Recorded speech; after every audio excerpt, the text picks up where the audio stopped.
Bonjour à toutes et à tous, bienvenue dans ce webinaire, l'interview de l'espace du Learning Lab Network. Alors au nom du réseau, nous sommes ravis de vous accueillir et d'accueillir le Lille Learning Lab de l'Université de Lille.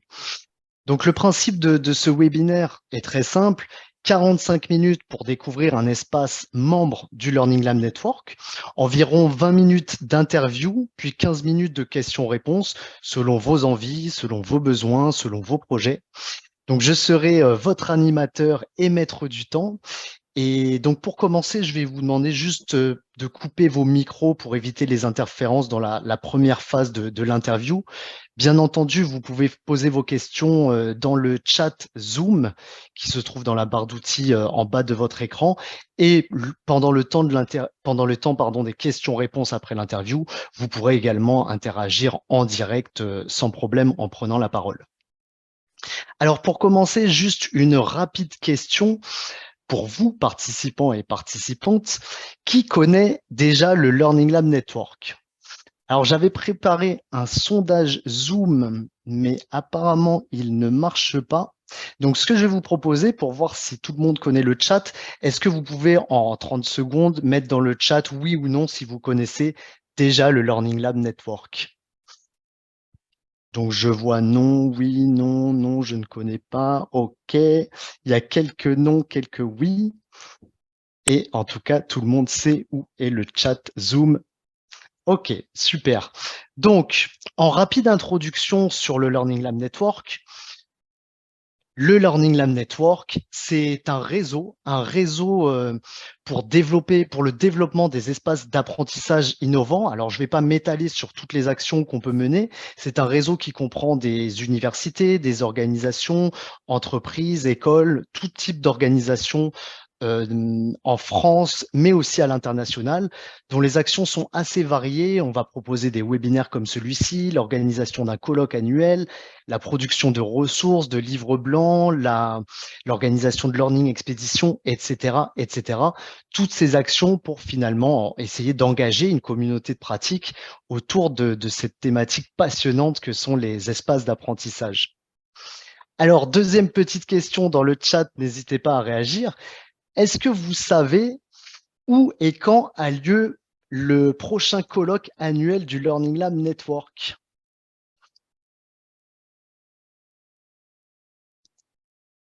Strasbourg en mars, oui. Et, eh ben, vous avez la bonne réponse. Donc, pour ceux qui ne le savaient pas, nous organisons un colloque annuel le 29 et 30 mars prochain à Strasbourg pour les membres du Learning Lab Network, mais aussi pour ceux qui ne sont pas membres du Learning Lab Network ou pas encore membres de ce réseau. C'est ouvert à toutes et à tous. J'en parle parce que bien évidemment, on essaye de créer ces webinaires qui permettent régulièrement de visiter des espaces, mais bien sûr, l'expérience en présentiel, échanger, se rencontrer et voir des espaces en vrai n'est bien sûr pas comparable. Donc, n'hésitez pas à nous rejoindre le 29 et 30 mars prochain à Strasbourg pour le colloque annuel du Learning Lab Network. Deuxième action phare que nous menons avec ce réseau du Learning Lab Network, c'est la labellisation des espaces. Il y a tout un processus de labellisation des espaces qui vous permet de valoriser des espaces d'apprentissage innovants que vous mettriez en place dans vos organisations. Et ça tombe bien parce que l'espace que nous invitons aujourd'hui a obtenu 7 badges. L'espace que nous invitons aujourd'hui accompagne ses usagers, il s'ouvre à un public diversifié, il se transforme en fonction des usages, il se dote d'équipements variés soutenant les activités, il accueille des activités pédagogiques innovantes, il contribue au développement du réseau et il contribue également à la recherche scientifique. Mesdames et messieurs, nous avons l'honneur d'accueillir aujourd'hui le Lille Learning Lab de l'Université de Lille. Et bien sûr, nous avons l'honneur d'accueillir également les personnes qui portent ce projet et animent ce lieu, Dominique Perrin, Hyacinthe Le Sec et Adèle Jattot, et je vais les laisser se présenter succinctement dès à présent. Bonjour Dominique. Bonjour Guylain, bonjour à toutes et à tous. Donc Dominique Perrin, je suis donc chef de projet du Lille Learning Lab et je suis entouré de mon collègue Hyacinthe Le Sec. Voilà, donc enchanté. Je m'appelle Hyacinthe Le Sec. Moi, j'ai rejoint le projet il y a 6 mois en tant qu'ingénieur pédagogique chargé du développement des usages au sein du Lille Learning Lab. Voilà. Bonjour, moi je suis Adèle Jatto, je suis maîtresse de conférences en linguistique et je viens pour donner un exemple d'usage du Learning Lab que j'ai pu faire ce dernier semestre. Parfait. Donc, enchanté Dominique, enchanté Hyacinthe et enchanté Adèle. Nous allons passer quelques temps ensemble pour se prêter au jeu de l'interview. Et pour commencer, j'ai envie de vous proposer de vous échauffer très rapidement, de se mettre dans l'ambiance avec quelques questions très courtes. Alors, répondez spontanément en 1 à 2 mots maximum. Public, vous pouvez également réagir dans le chat si vous avez certaines réponses à partager. On s'échauffe ensemble. Alors, pour commencer, une petite question. Quel est le premier mot qui vous vient à l'esprit quand vous pensez à espace d'apprentissage?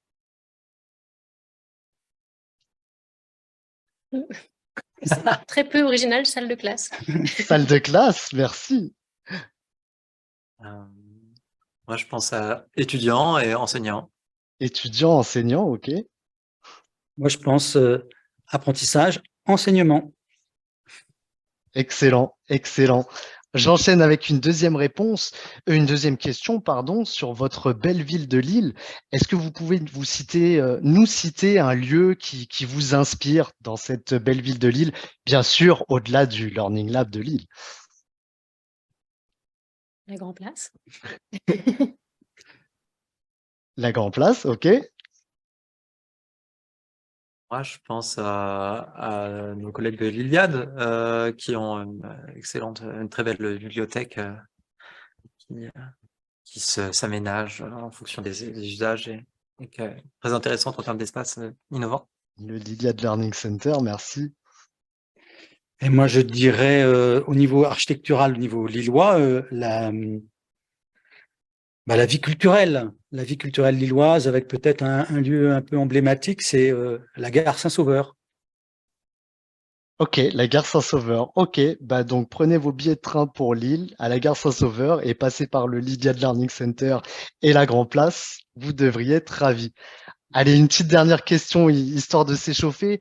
Euh, une méthode ou technique pédagogique que vous adorez particulièrement, que vous aimez souvent utiliser? Comment ça s'appelle ce que j'ai fait? C'est pas. Pédagogie participative. Pédagogie participative, on va dire, oui. Ok, pédagogie participative. Et on en saura plus dans un instant. Les pédagogies de projet en général. Pédagogie par projet. Pédagogie qui engage l'étudiant. Pédagogie qui engage l'étudiant, bien évidemment. Merci pour ces petites questions d'échauffement. Je vous embête pas plus. On va passer à une prochaine question un petit peu plus générale pour commencer à entrer en matière. Bah, finalement, est-ce que vous pouvez nous expliquer un petit peu la genèse de ce projet du Lille Learning Lab? Alors, je vais répondre puisque j'ai été à l'origine dès le départ en octobre 2020. C'est là, à ce moment-là, que le projet a été lancé par l'Université de Lille. C'est un projet qui a une première phase. La première phase s'arrêtait en décembre 2022. Il y a une petite continuation et il y a une deuxième phase qui commence maintenant là en 2023. Alors, le projet il est financé par la Fondation ICIT et la métropole européenne de Lille, donc la région. Et il vise la création d'espaces d'apprentissage et de formation, essentiellement. On n'est pas sur une problématique de tiers-lieux, on n'est pas sur non plus une problématique de lieux virtuels ou de réalité augmentée sur la phase 1 du projet. On est bien sur des espaces physiques pour l'enseignement et l'apprentissage. Le projet il est piloté par le vice-président. Donc, sa mise en œuvre, elle est déléguée, on va dire, à la direction d'appui à la pédagogie et à l'innovation, la DAPI, dont nous faisons partie, Hyacinthe et moi. Voilà. D'accord. Le projet, Oui, il a quelques objectifs principaux, hein, c'est la création des espaces en eux-mêmes, et c'est aussi créer un environnement pour la formation et l'expérimentation pour les enseignants-chercheurs. Et il y a un troisième objectif aussi qui est de venir en soutien à la recherche, en particulier la recherche sur les traces d'apprentissage. super. Et juste de manière globale, c'est combien de salles ou combien de mètres carrés, enfin juste pour donner un ordre de grandeur? Alors, il y a 3 implantations qui ont été réalisées dans la première phase du projet. Il y a un amphithéâtre sur la faculté de pharmacie. Donc là, c'est un amphithéâtre de 60 places qui a été réaménagé pour en faire un amphithéâtre, on va dire, interactif ou collaboratif. En droit, donc à la faculté de sciences juridiques, politiques et sociales, là, il y a eu 3 salles d'aménagées, dont une de salle de procès simulée. Donc là, c'est globalement, je pense, en tout 200 mètres carrés. Et donc ici même, sur le campus Pont-de-Bois, donc les sciences humaines, lettres, arts et langues. Là, on a donc ces 3 salles dans lesquelles nous nous trouvons. C'est 210 mètres carrés, mais il existait déjà une salle de 180 mètres carrés. D'accord. Ok. Et donc là, effectivement, on va se centrer un petit peu plus sur l'espace Pont des Bois dont Dominique vient de parler à l'instant. Et d'ailleurs, je vais vous demander donc sur cet espace des 3 salles que l'on va visiter aujourd'hui, finalement, quels sont les usages principaux de ces espaces? Est-ce qu'il y a eu un fil rouge dans la réflexion autour de ces espaces? Alors effectivement, il y a eu un fil rouge sur tous les espaces que j'ai cités, hein, qui ont été vraiment, qu'on a essayé de suivre de manière très, j'ai envie de dire, avec beaucoup d'attention. Et ces 3 fils rouges, ce fil rouge, on va dire, il est autour de 3 mots: la modularité, la simulation et la comodalité. Alors, j'explicite un petit peu ce que ça recouvre, hein, pour nous. L'idée, c'était de concevoir des lieux, des espaces modulaires et flexibles. Alors, flexible, c'est un terme un anglicisme, hein, un peu, mais bon, qui maintenant, il est très utilisé dans l'aménagement d'espace. Donc, des espaces qui permettent une grande variété de configurations et de tout type de travail de groupe. Donc, modularité, flexibilité. Le deuxième mot qui a conduit notre démarche, c'était la simulation. Et l'idée, c'était de concevoir des espaces avec des équipements qui permettent aux usagers de travailler sur des situations professionnelles ou des situations qui se rapprochent de situations professionnelles. Voilà. Et le troisième, évidemment, axe, eh bien, le projet, il a commencé au moment de la pandémie, hein. Donc, tout le monde a été contraint de travailler à distance. Il y a eu beaucoup de personnes qui étaient empêchées. Et donc, la problématique, c'était de doter tous ces espaces d'outils ou de dispositifs pour permettre la comodalité et aussi l'hybridation plus largement. Très bien. J'ai hâte de voir la salle de simulation qui permet de se mettre en situation professionnelle, mais je pense qu'on va commencer par un autre usage, et je vous propose du coup est-ce que vous pouvez finalement illustrer avec des exemples concrets de pratiques enseignantes ou apprenantes les différents usages de ces salles? C'est mon tour. Oui, donc moi j'ai utilisé 2 des salles pour un cours de linguistique de terrain. Donc c'est un cours où je faisais venir chaque semaine une personne qui parlait une langue inconnue des étudiants. Et les étudiants devaient découvrir cette langue en l'interrogeant. Donc l'idée, c'était vraiment d'avoir un cours où l'étudiant est très engagé, où il est actif, et c'est lui qui dirige en fait, c'est le groupe dans son ensemble qui dirigeait le cours toutes les semaines. Et pour ça, j'avais besoin de 2 salles contiguës. Donc c'était la première raison pour laquelle j'ai contacté le Learning Lab. chaque semaine, j'avais la moitié des étudiants qui étaient dans une petite salle avec la locutrice. Donc cette année, c'était une étudiante de master indonésienne qui parlait Sundanese. Et donc, ils étaient avec elle et ils lui demandaient des phrases, des mots pour essayer de comprendre la grammaire de cette langue. Et dans l'autre salle, j'étais avec l'autre moitié de la classe à travailler sur leur chapitre de grammaire. Chaque groupe avait un chapitre de grammaire à écrire. Donc, j'avais besoin des deux salles. J'avais besoin d'une salle dans laquelle j'avais une configuration en U avec la locutrice et puis un tableau pour que les étudiants puissent écrire au fur et à mesure tout ce qu'ils demandaient. Et dans l'autre salle, celle où j'étais moi, j'avais besoin de une configuration modulaire, comme disait Dominique, où je pouvais répartir les groupes. Enfin, c'était eux d'ailleurs qui disposaient les tables comme ils le souhaitaient. Et je naviguais entre les groupes. J'ai utilisé aussi des tableaux à roulettes pour ponctuellement expliquer quelque chose à un groupe, etc. Et donc, chaque semaine, on inversait. Et c'est quelque chose qui est vraiment ressorti dans la petite évaluation que j'ai fait à la fin du cours. Les lieux du cours étaient particulièrement adaptés et permettaient, notamment au moment de la circulation, au moment des groupes, du travail de groupe, de circuler entre les groupes pour moi, mais aussi entre eux, puisque à la fin, on avait une grammaire qui devait émerger, donc il fallait qu'ils communiquent entre eux, chaque groupe collaborer en fait au même projet.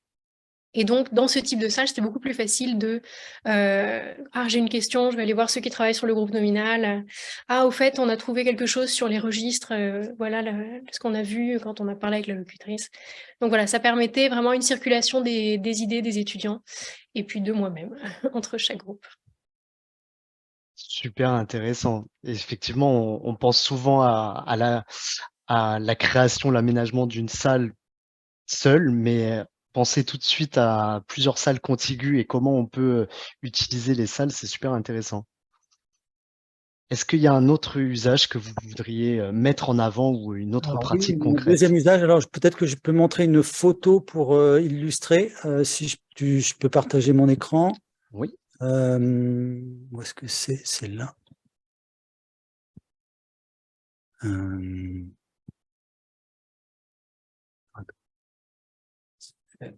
Affichage mon écran. Bien sûr, n'hésitez pas à poser vos questions dans le chat pour l'instant pendant le temps de l'entretien et après nous pourrons échanger de vive voix. Alors, donc ça, c'est le deuxième exemple. Donc, c'est un exemple qui a été mis en place par deux enseignants, Émilie Casazian et puis Faisal Teyalati, donc tous les deux qui sont en sciences du langage. Donc, ils travaillent sur le master, dans le master 2 en particulier, sur ce cours-là, c'est le master 2 français langue étrangère. Et donc, chacun a un cours différent. Mais finalement, Émilie, qui travaillait dans cette salle assez souvent, elle s'est dit, tiens, je vais utiliser le dispositif de simulation, d'enregistrement, pour mettre en place une activité spécifique. Et donc, elle a contacté son collègue Faisal Teyalati, qui est enseignant en sciences du langage, mais en grammaire, dans le cadre de ce master.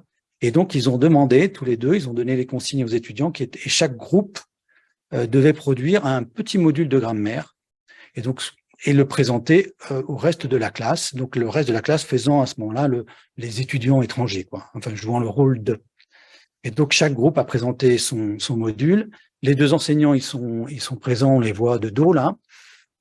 Et puis, donc les étudiants qui présentent, ils ont à la fois la possibilité, ils ont un PowerPoint évidemment, ou un diaporama, et puis un tableau sur lequel ils exposent leur module.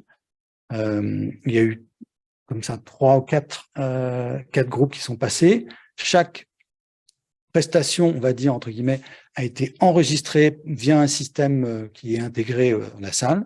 C'est-à-dire qu'il y a 2 caméras qui sont au plafond et puis 2 micros, pareil, qui sont des micros au plafond, donc qui permettent d'enregistrer de manière très précise toutes les interactions dans la salle. Et donc, l'enseignant, il a immédiatement disponible l'enregistrement et il peut ensuite l'analyser. Donc là, c'est pas le cas de ce dispositif puisque les enseignants, ils ont posé des questions puisqu'ils étaient présents. Mais Émilie Casazian, donc l'enseignante, m'a expliqué que elle avait utilisé par la suite les enregistrements parce que l'activité était notée. Voilà, exemple parmi d'autres, d'activités de simulation ou de situation professionnelle, on va dire. D'accord. Par curiosité, on aurait pu, on aurait pu tout de suite reprojeter l'enregistrement pour éventuellement analyser, par exemple, la compétence en communication des étudiants. Oui, l'objectif, c'est que l'enseignant il puisse. Il y a un lecteur de clé USB qui est sur le dispositif. Il suffit de mettre la clé USB et je peux prendre tout de suite la clé et puis la lire sur mon ordinateur.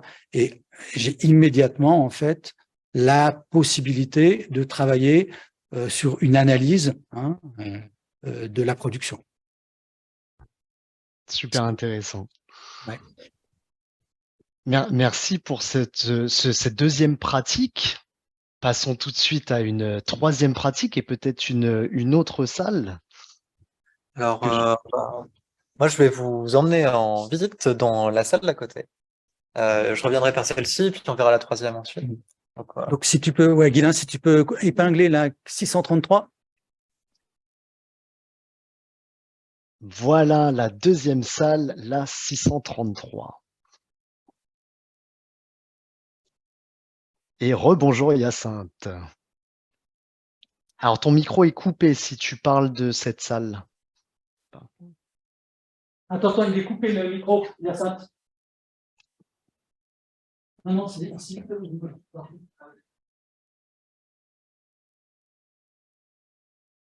super. Alors, j'ai réactivé le micro. Donc, on est en salle 633. Vous voyez, c'est dans la continuité de la première salle.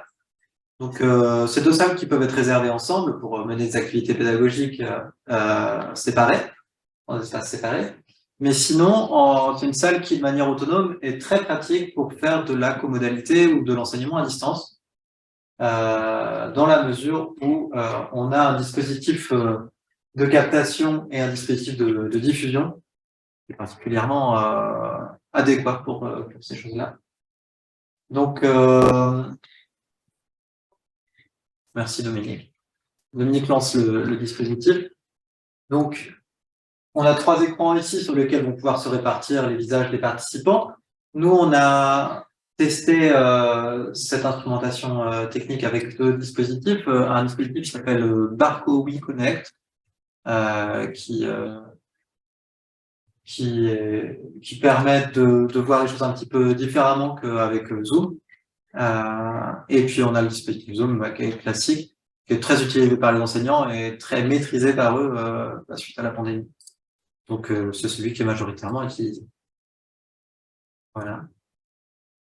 On a des caméras au plafond et aussi des dalles micro et dalles diffusion, ce qui permet de la même manière de favoriser en cas de comodalité ou d'enseignement à distance une grande immersion et de se servir de cette salle aussi pour faire des choses liées à la simulation. Voilà. En fait, ces 3 salles, elles sont connectées les unes avec les autres, on va le voir. Et ce qui est intéressant, c'est que ce qui se passe ici, on peut l'observer dans la salle d'à côté. Et donc, quand on réserve les 3 salles ensemble, on peut mener des activités qui se passent avec des temps forts dans chacun de ces 3 espaces. On va repasser dans la salle d'à côté, Dominique ? Ouais. D'accord. Okay. Donc là, si je comprends bien par rapport à cette salle, si je simule par exemple l'animation de réunion, une conduite de réunion, on peut l'observer dans une autre salle. Je réactive le son dans cette salle. Un professeur ou d'autres étudiants pourraient observer. Alors, je ne vous entends plus. Alors, est-ce que vous m'entendez, Dominique Hyacinthe ? D'accord, c'est la diffusion. Ah oui, ok, très bien. Vous m'entendez de nouveau ? Attends, on t'entendait plus, Guilain, donc si tu peux reposer ta question. Oui, en fait, je voulais juste savoir si, du coup, pour bien comprendre le concept de cette salle d'observation et de simulation, je simule par exemple une conduite de réunion, une animation de réunion, des professeurs ou des étudiants peuvent observer cette conduite de réunion sans être forcément vus. Exactement. Alors, c'est ce qu'on a dans Bon, ces deux salles-ci sont essentiellement des salles de cours, mais on a une salle qui est vraiment dédiée à l'observation, juste à côté. Alors là, je vais prendre un téléphone portable pour vous emmener là-bas. Voilà. Est-ce que vous pourriez m'épingler le téléphone portable? Bien évidemment. Sainte, pas trop vite, faut que tu avances doucement. On est dans une salle qui est encore contiguë, qui s'appelle la 623 et qui est équipée du coup de 3 espaces un peu box qui sont isolés phoniquement.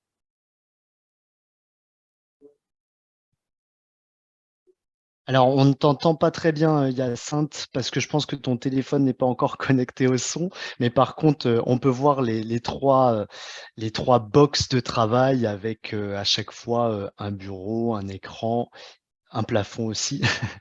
Et, C'est ça. Alors, en fait, dans la salle d'observation, donc il y a 3 espaces. Il y a 2 box et une salle un petit peu plus grande mhm. que vous voyez là, avec une table haute.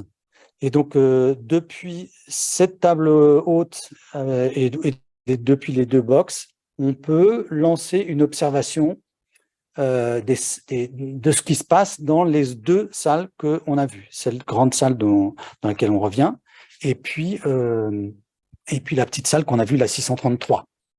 D'accord, d'accord, Voilà. d'accord. Et donc, en fait, ça veut dire qu'un enseignant, par exemple, il y avait une enseignante qui souhaitait mettre en place une négociation.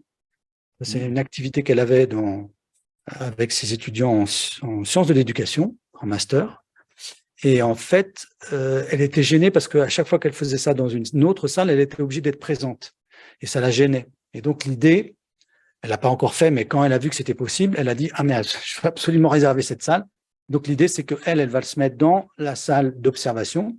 Donc, elle ne sera pas présente lors de la négociation, mais elle pourra observer et aussi, depuis la salle d'observation, piloter ou non l'enregistrement de la séquence. Donc ça, c'est un usage qui a été imaginé. Et un deuxième usage aussi qui a été imaginé, c'est en sciences du langage aussi, encore une fois, en didactique,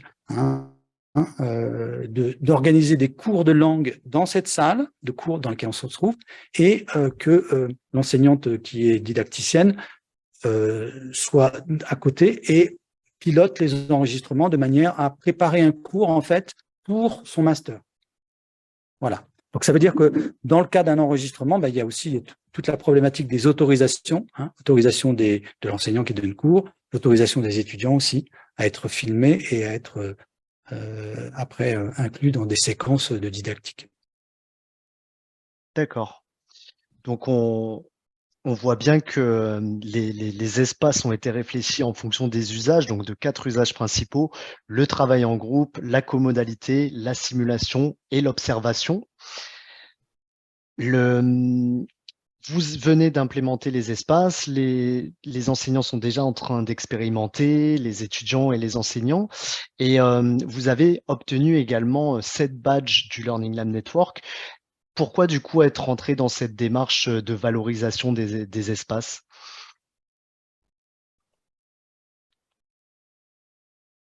Alors, moi, je dirais que pourquoi être entré dans cette démarche, nous, on avait assisté au premier colloque, enfin, deuxième colloque, je pense, à Lille, du Learning Lab Network à Lille, et on s'est inscrit ensuite dans cette démarche on va dire, de communauté de pratique, premièrement pour partager le plus possible des informations et des expériences, et la phase de labellisation, elle est venue un peu après, et on s'est lancé dans ce processus pour plusieurs raisons.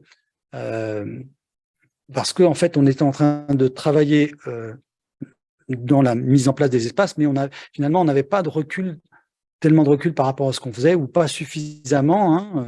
Et finalement, le processus de labellisation nous permet de ce recul par rapport à notre activité. Il nous permet de faire une synthèse sur les environnements créés, sur les usages proposés, sur la communauté de pratique créée, sur l'accompagnement nécessaire ou pas. Alors, c'est un gros travail, je le dis quand même, c'est un gros boulot. C'est c'est document qu'il faut produire pour une salle, mais c'est très riche d'enseignements. Hein. Ça permet de faire le point, de classifier aussi les usages, les points forts et les points faibles, et puis d'identifier les axes de développement et d'amélioration. Et puis enfin, de s'inscrire dans une logique de réseau, hein, puisque c'était aussi la motivation première. D'accord, donc vraiment engager une communauté de pratique et rentrer dans une démarche réflexive un petit peu autour de ces espaces. Merci beaucoup Dominique, Hyacinthe et Adèle. Merci pour cette interview. Je vous propose de passer au temps de questions-réponses. Il y a une première question, entre guillemets, technique dans le chat. Comment se nomme le logiciel qui a été évoqué pour les actions de comodalité? Alors, je pense qu'il s'agit de Barco WeConnect. Mais alors, peut-être Dominique, est-ce qu'il y a besoin de détailler un petit peu comment fonctionne ce logiciel? Peut-être juste dire pourquoi il est différent finalement de Zoom qu'on connaît tous, enfin là pour être connecté sur Zoom, en quoi ça avait apporté quelque chose de plus que Zoom finalement?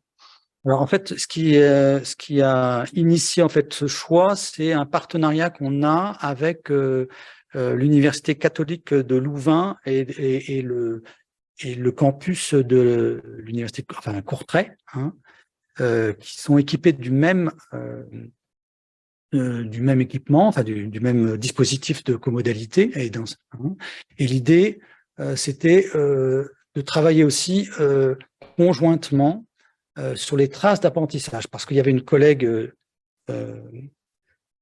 Annelise Raas, qui était donc chercheuse en sciences de l'éducation, et donc son contrat, enfin le contrat de la chaire qui est lié à ce projet, c'est partie recherche, c'était de travailler sur les traces d'apprentissage, et l'idée c'était d'avoir le même outil pour travailler sur des mêmes données, en fait des données comparables. Hein. Donc ça c'était la première chose. Et puis la deuxième chose, notre projet c'était aussi d'expérimenter. Hein. Donc l'idée c'était d'expérimenter différents types de dispositifs. Donc pour la comodalité, on avait celui-là.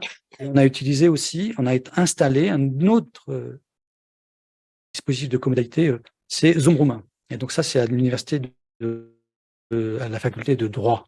Hein. Pourquoi avoir choisi ces systèmes-là? C'est parce que c'est des dispositifs très immersifs. Hein.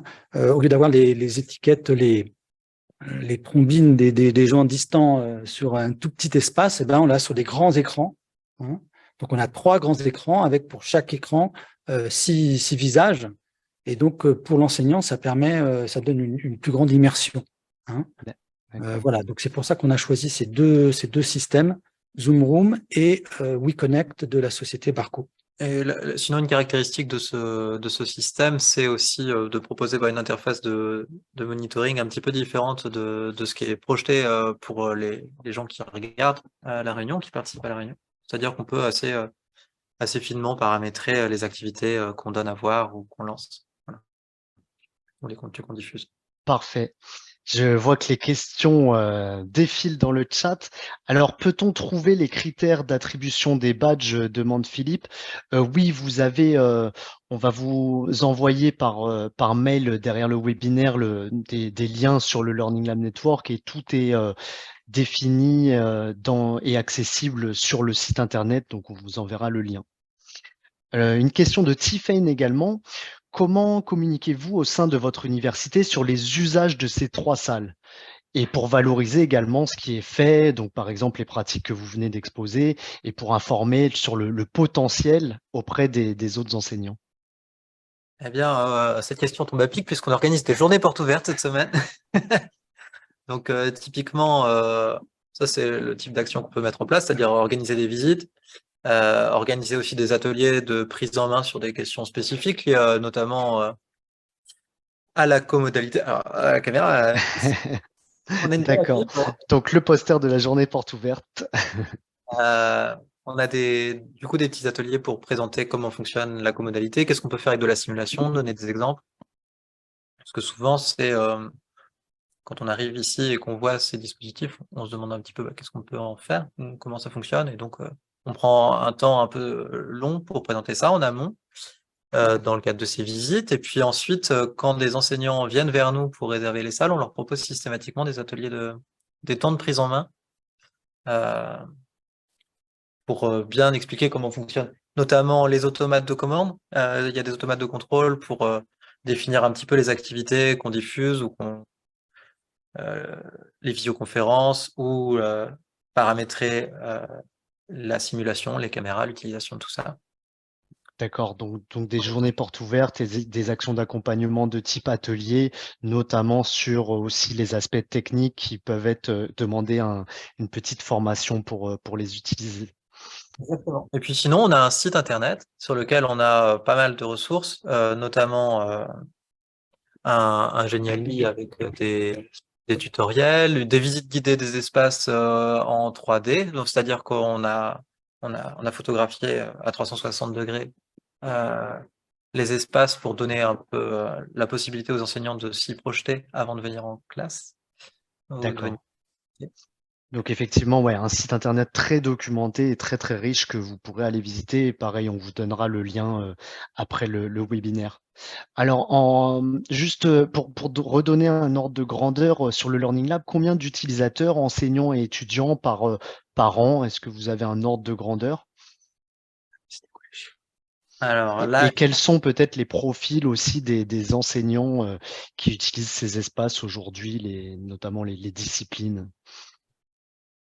Alors, ça, je vais peut-être répondre sur le campus Pont-de-Bois. Donc, on est comme je disais, c'est lettres, sciences humaines, langue, art.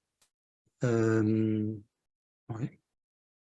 Et donc là, on a plutôt prioritairement des étudiants de master, mais il y a aussi quelques étudiants, enfin des enseignants qui utilisent la salle pour des L3, licence 3.